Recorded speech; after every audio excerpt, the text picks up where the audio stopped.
Hello everyone and welcome to another video. तो आज मेरे हस्बैंड को ना चाह चढ़ा था रोगनी नान बनाने का, तो हमने कहा कि चलो आज बनाते हैं। तो मैंने कहा मैं वीडियो रिकॉर्ड कर लेती हूँ। जो भी चीज़ इनको चाहिए थी ना, मतलब जो भी इंग्रेडिएंट्स इन्होंने यूज़ करने थे वो सारे उन्होंने निकाल के कैबिनेट से ना अपने आगे रख लिए थे, क्योंकि मोस्टली जो है ये कम आते हैं किचन में, और ना जब भी किचन में आते हैं ना अपने तरीके से किचन के कैबिनेट सेट कर जाते हैं। और मोस्ट ऑफ द टाइम मैंने रहना होता है किचन में, तो मैं अपने जो कैबिनेट्स हैं ना वो अपने तरीके से सेट कर देती हूँ। काफ़ी दिनों से मैं किचन में खाना वगैरह बना रही हूँ, तो मैंने कहा चलो मैं इनको चीज़ें बता दूं कि कौन सी कहाँ पे पड़ी है, और वो सारी चीज़ें ना अपने आगे रख लें और इरिटेट ना हो, बार बार पूछे ना कि कौन सी चीज़ कहाँ पे पड़ी है। खैर जो था सबसे पहला काम इन्होंने किया था वो यीस्ट को एक्टिवेट करने का किया था। उन्होंने ल्यूक वार्म वाटर के अंदर डाला था 1 टेबल स्पून यीस्ट, और थोड़ा सा सॉल्ट डाला था एंड थोड़ी सी शुगर ऐड की थी। मुझे ना नान बनाना आते नहीं है, ना मैंने कभी पहले बनाए हैं। मेरे हस्बैंड जो थे वो बना रहे थे, उन्होंने पहले बनाए हुए। मेरी अम्मा ने एक दफ़ा बनाए थे, बट मैंने कभी नोट ही नहीं किया कि उन्होंने किस तरह बनाए थे। तो मैंने कहा चलो आज मैं देख लेती हूँ। अब जो था वो डो की प्रिपरेशन की बारी आ गई थी, तो उन्होंने उसके लिए सबसे पहले जो था ना वो एक बाउल के अंदर लिया 1 कप मिल्क। मुझे ना मिल्क थोड़ा ज़्यादा लग रहा था, लेकिन मैंने उनको बताया भी कि मिल्क ज़्यादा, लेकिन उन्होंने कहा कि नहीं मुझे पता है कि कितना यूज़ होगा। तो मैंने कहा चलो ठीक है, अब मैं आपको इसकी आउटकम दिखाऊंगी कि मिल्क ज़्यादा करने से क्या हुआ था। अब जो था मेरे हस्बैंड ने उसमें ना एग्स ऐड करना स्टार्ट किए, क्योंकि एग्स जो थे उन्होंने 2 ऐड किए थे ताकि जो डो है ना वो उसको नीड करने में आसानी और वो थोड़ी सॉफ्ट हो, मतलब सख्त डो ना हो। सख्त डो से ये होता है कि वो अच्छी तरह से गूंदी नहीं जाती हो, और जो मेहनत भी है ना वो भी ज़्यादा लगती है। अब जो था वो बेकिंग पाउडर ऐड करने की बारी आई थी। मेरे हस्बैंड ने जो था वो टेबल स्पून के चम्मच से टीस्पून की क्वांटिटी का बेकिंग पाउडर ऐड किया था, लेकिन आप लोगों ने जो है वो टीस्पून ही यूज़ करना है, ज़्यादा आइंस्टाइन बनने की कोशिश नहीं करनी। ये ना हो कि आप लोग टेबल स्पून यूज़ करें और आप लोग कबाड़ा कर दो और फिर वो खाने के भी काबिल ना रहे। अब जो है इसको अच्छे से मिक्स करना हम लोगों ने, ताकि जो सारे इंग्रेडिएंट्स हैं ना वो अच्छे से मिक्स हो जाएं। आप लोग इसके लिए विस्क का भी इस्तेमाल कर सकते हैं, हमारे पास था, लेकिन फिर भी हमने चम्मच का इस्तेमाल किया। हमने सोचा कि भाई कौन निकालेगा कौन वॉश करेगा, चम्मच से इसको जो है ना वो अच्छे से मिक्स कर लेते हैं। इसको इतनी अच्छे से हम लोगों ने फेंटना है जितने अच्छे से आपकी वालदा मोहतरमा जब आप बचपन में शैतानी करते होते थे और आपको डंडे से फेंटा करती थी ना, बस उसी को याद करते हुए ना आपने सारा गुस्सा जो है ना वो इसी के ऊपर निकाल देना। और मुझे ऐसे लग रहा था कि मेरे हस्बैंड जो है वो उसके साथ खेलना शुरू हो गया, मतलब वो इतने आराम आराम से उसे मिक्स कर रहे थे। देन ना मैंने उनको कहा कि मुझे ऐसे लग रहा है यीस्ट ना फट गई है। तो मुझे आगे से देख के कह रहे हैं कि निदा वो यीस्ट फाड़ने के लिए ही होती है, आप इतनी इंटेलेक्चुअल ना बने। फिर मैं चुप हो गई और मैं उनकी तरफ देखने लग पड़ी। खैर जो था हम लोगों ने यीस्ट जो थी वो ऐड कर दी थी, देन उसको अगेन उसको जो था अच्छे से मिक्स कर दिया था।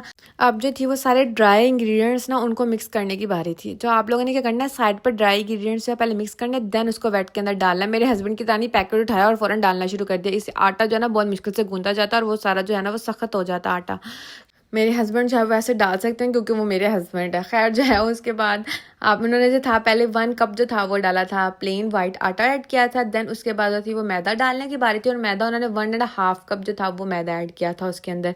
अच्छे से मैदा डालने के बाद देन जो था वो क्यूमन सीड्स की बारी आई थी। ज़ीरा ना बहुत मज़े का लगता है, बहुत अच्छी खुशबू होती है इसकी नान के अंदर। जब आप लोग नान जो है वो तोड़ ज़ीरा जब आपको खुशबू देता है तो बहुत मज़े का लगता है और बड़ी बड़ी देसी देसी सी वाइब आती है।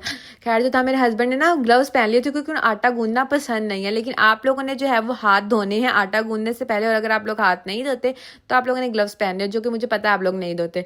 और हाइजीन जो है वो बहुत इंपॉर्टेंट है, तो इस वजह से हाथ ज़रूर धोएं। और मुझे पता था कि जो ग्लव्स है ना उससे जो है वो आटा नहीं गूंदा जाएगा, लेकिन मैंने कुछ नहीं कहा।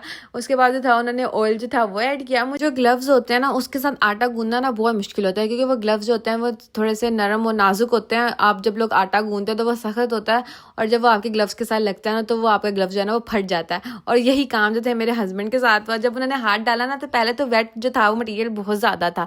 देन उनको थोड़ा सा एहसास हुआ कि मुझे लगता है कि दूध की क्वांटिटी ना ज़्यादा होगी, और यही चीज़ मैं उनको बता रही थी। देन उन्होंने दोबारा से मैदा डालना स्टार्ट किया ताकि जो उसकी कंसिस्टेंसी है ना वो सही हो जाए, मतलब वो नॉर्मल पे आ जाए जिस तरह की उनको चाहिए थी। खैर इतनी कोशिशों के बाद पता नहीं कितना कोई जोर लगाया उन्होंने कि उनका जो ग्लव्स था ना वो नीट करते हुए फट गया था। देन मेरी मदर इन लॉ आई, क्योंकि जो आटा था ना वो काफ़ी नरम हो गया था। मैं तो वीडियो बना रही थी, तो मेरी मदर इन लॉ आई, उन्होंने आके उनसे पकड़ा बाउल, उन्होंने कहा कि चलो छोड़ो इसको, मैं करते तुम छोड़ दो इसको। और मुझे इतनी हंसी आ रही थी उनका हाथ देख के, जो है ग्लव्स से ना आटा गूंदने की नाकाम कोशिश की थी। खैर जो थी वो डो जो थी वो काफ़ी जो थी वो नरम हो गई थी, तो मेरे मदर इन लॉ ने ना उसके अंदर थोड़ा सा मैदा डाल के ना उसकी कंसिस्टेंसी को ठीक करने की सही कोशिश की।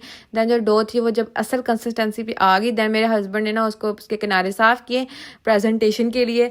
दैन जो था उस पर अच्छे से जो था वो ऑयल का स्प्रे किया ताकि वो डो जो है वो ऊपर से थोड़ी सॉफ्ट रहे।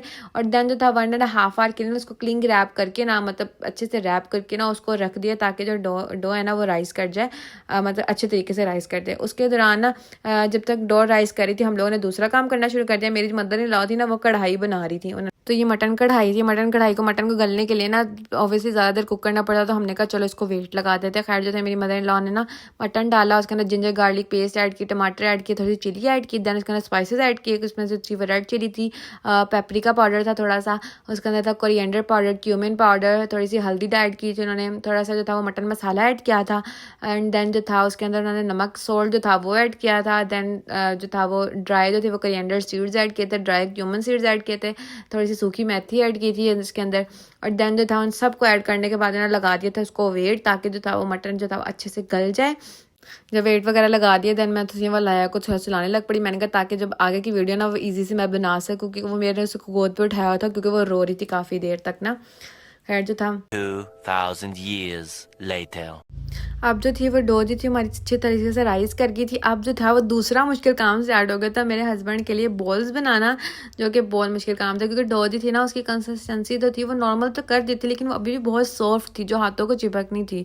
तो कह रहा था मेरे हस्बैंड ने ना अच्छी तरीके से मैदा गिराया उधर ताकि वो ना हाथों को चिपके ना, लेकिन वो फिर भी चिपक रही थी। और मैंने उनको कहा कि आप ऐसा करें ना हाथों को ना थोड़ा सा बटर लगा लेंगे, फिर ना ऐसे करें ऑयल लगा लें ताकि ना वो ईजिली आपसे जो है वो गूंदी जाए। लेकिन उन्होंने कहा नहीं मैं अपने मुताबिक बनाऊंगा, बगैर ऑयल को हाथ लगाए ना मैं वैसे बना के दिखाऊंगा। मैंने कहा चलो ठीक है ऐसे बना के दिखा दो, देख लेते हैं कैसे बनती है। खैर जो था इतनी कोशिशें करने के बाद वो पूरी कोशिश कर रहे थे कि जो उनकी बॉल है ना वो राउंड हो जाए। तो जब उनकी बॉल बन गई ना तो वो मुझे कह रहे थे यार ये राउंड नहीं बन रही। तो मैं उनकी तरफ देख के हंस रही थी कि वो ऐसे राउंड बनेगी भी नहीं जिस तरह आप बनाने की कोशिश कर रहे हैं। खैर जो था काफ़ी देर उनको देखने के बाद उन्होंने कहा कि अगर आप चाहें तो मैं आपकी हेल्प कर सकती हूँ। देन उन्होंने थोड़ा सा फ्री होकर मुझे कहा कि हाँ ऐसा करो तुम सारी बॉल्स बना दो, उसके बाद सारा काम मैं कर लूँगा। खैर जो था वो मैंने ऑयल वगैरह लगा के जो थी वो सारी बॉल्स जो थी वो बना दी थी। और फर्स्ट वाली देख रही हूँ ये मेरे हस्बैंड ने बनाई थी, बाकी जो थी वो सारी मैंने बनाई थी। और काफ़ी देर मेहनत करने के बाद जो था उसको मैंने कवर करके रख दिया था।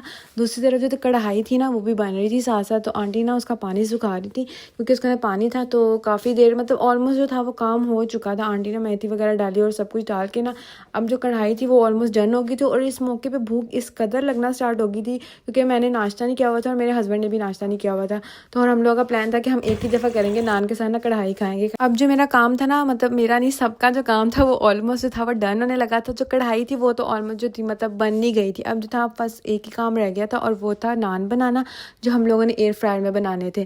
खैर जो था मेरे हस्बैंड ने जो था वो एलुमिनियम फॉइल जो रखा उसके ऊपर ऑयल लगाया, देन जो था वो बोल दी थी उसके ऊपर रखी और इतनी देर में ना वो चीज़ें सेट करने लग पड़े। खैर जो था साइड पर ना दूध के अंदर उन्होंने सेसमी सीड्स डाल दी थी। हम लोगों ने तो वाइट सेसमी सीड्स यूज़ किए थे, आप लोग चाहे तो ब्लैक भी कर सकते हैं, पर हमारे पास थे ही वाइट तो हम लोगों ने वाइट यूज़ किए।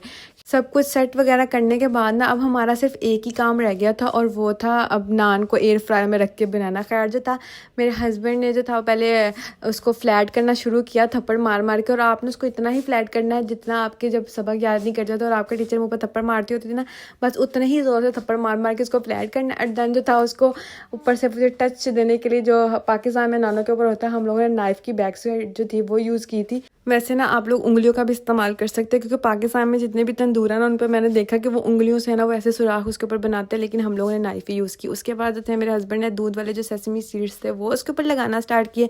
अब जो था जो फाइनल चीज़ थी वो इस नान को उठा के ना पहले फ्राई पैन के अंदर रखना था ताकि उसकी जो बैक साइड है ना वो थोड़ी सी क्रिस्पी हो जाए, देन हम उसको एयर फ्राई के अंदर रखेंगे। खैर जो था वो अब कोशिशें जारी थी, मेरे हस्बैंड उठाने की बेहद कोशिश कर रहे थे और देन फाइनली उन्हें रख दिया। वो थोड़ा सा तो स्ट्रेच सा हो गया था पर वो बिल्कुल सही लग रहा था। अब जो बारी थी ना वो थी नान को नीचे से ना क्रिस्पी करने की, तो हमने उसको फ्राई पैन के ऊपर रख दिया 5 मिनट के लिए। खैर जो था वो अच्छे से जब 5 मिनट के लिए क्रिस्पी हो गया देन हमने उसको शिफ्ट किया ग्रिल के ऊपर जो एयर फ्रायर के अंदर जानी थी। और एयर फ्रायर जो था ना वो हम लोगों ने पहले 15 मिनट्स के लिए ना प्री हीट पर रख दिया था 180 डिग्री पर। देन जो था हम लोगों ने नान के ऊपर किया थोड़ा सा ऑयल स्प्रे और देन उसको रख दिया हम लोगों ने 15 मिनट के लिए अगेन एयर फ्रायर के अंदर। और 15 मिनट के अंदर वाकई बहुत अच्छा जो था ना वो नान बन गया था। खैर जो था मेरे हस्बैंड ने दोबारा से वो नान का प्रोसेस बनाना शुरू कर दिया और उन्होंने कुछ 6-7 नान बनाए और वाकई जो एंड वाले नान थे ना वो काफ़ी अच्छे बने थे, लाइक बिल्कुल गोल गोल नान बने थे और वो उनके नान जो बने थे। और ये थी खाने की फाइनल लुक और नान वाकई बहुत अच्छे थे। Okay bye.